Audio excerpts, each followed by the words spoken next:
tahtsin näidata seda koduelu, emaks olemise elu nagu rohkem sellises nagu dokumentaalsemas või realistlikumas vormis, mitte niimoodi ainult õndsuses ja pühaduses ja selles suures lillemeres, vaid et seal sinna juurde käib ka tegelikult ongi selline suur töö ja vaev ja kõik need nutmised ja koristamised ja loigud, mis on võib-olla mõnes mõttes selline nähtamatu osa selles ilusiones. Aga samas muidugi minu eesmärk ei olnud ka või ei ole näidata ka nagu seda pereelu kuidagi nagu, et see on kuidagi õudne posting, vaid et seal need asjad käivad kuidagi käsid käes. Et seal on nagu nii pühadust kui ka sellist nagu tõesti sellist olmeõudust korraga, et need asjad käivadki elus käsi käes.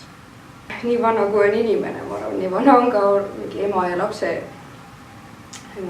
teema ka kunstis. Ja tõesti need traditsioonilised trükitehnikad on hästi vanad, aga samas anda neile nagu selline uus kaasaegne lähenemine,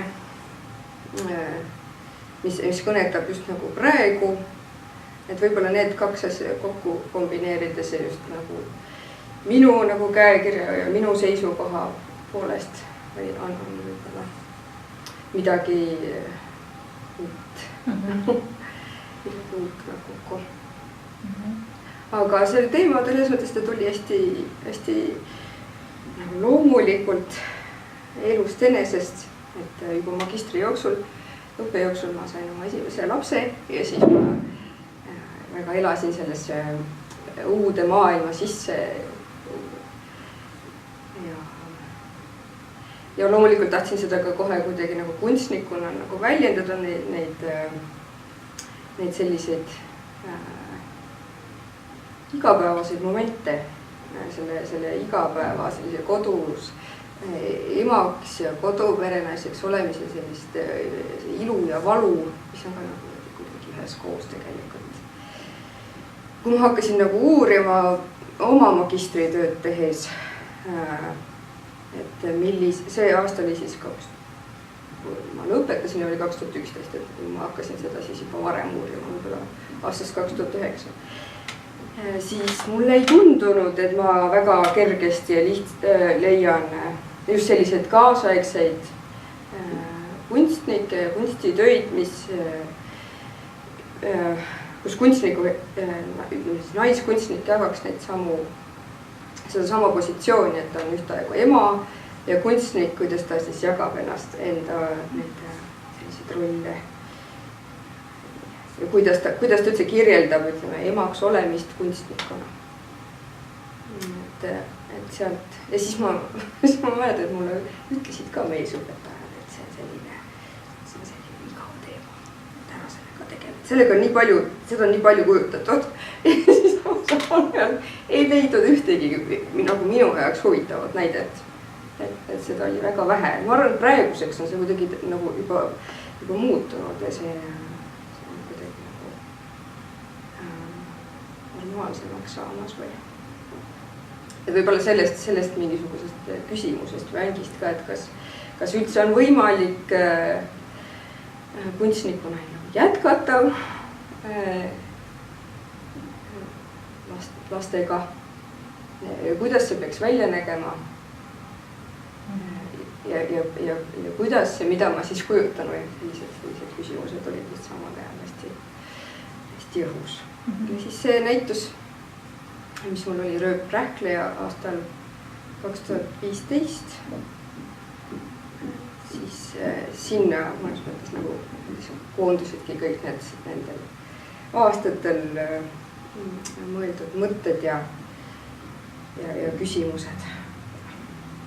Ja ma kasutasin siis neid tehnikaid, mida ma selleks ajaks olin juba kasutanud palju traditsioonilised graafikatehnikad, aga seal oli ka lihtsalt joonistust, seal oli videoinstallatsioon ja seal oli ka selliseid skulpturaalseid objekte, kaldse.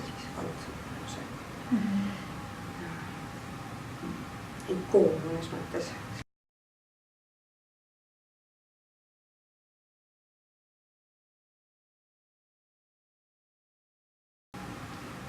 lavastusprotsess hakkas kusagil aastast 2014, kui mu teine laps oli siis kuskil aastane.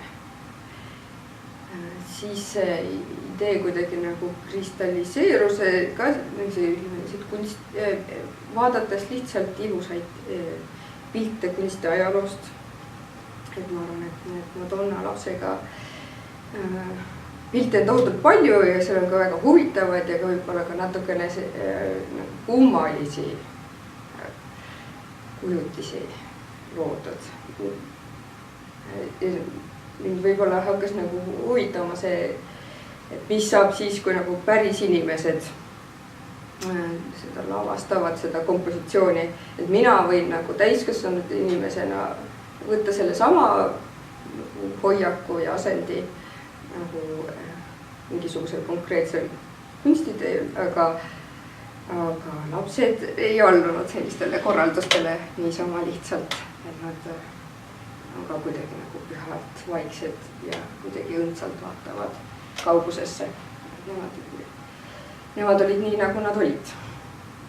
Aga siis ma valisin mingisugused täiesti isiklikult huvitavad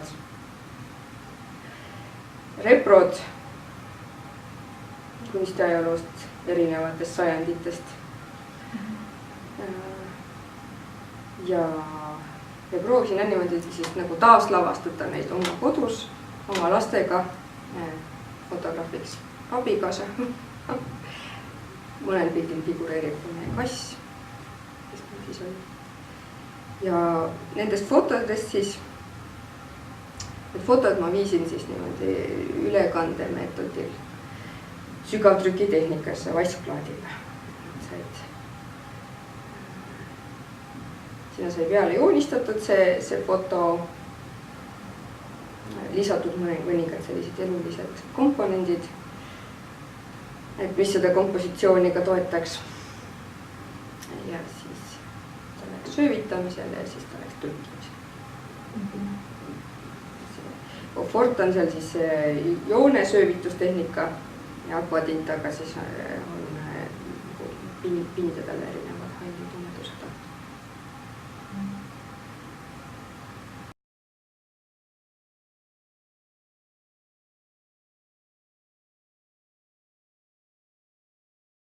Mina ei ole selliseid nagu seoseid väga tõmmanud üldse või et minu meelest seal ei saa, ta on ikkagi nagu ülekantud tähendus sees, et ma arvan, et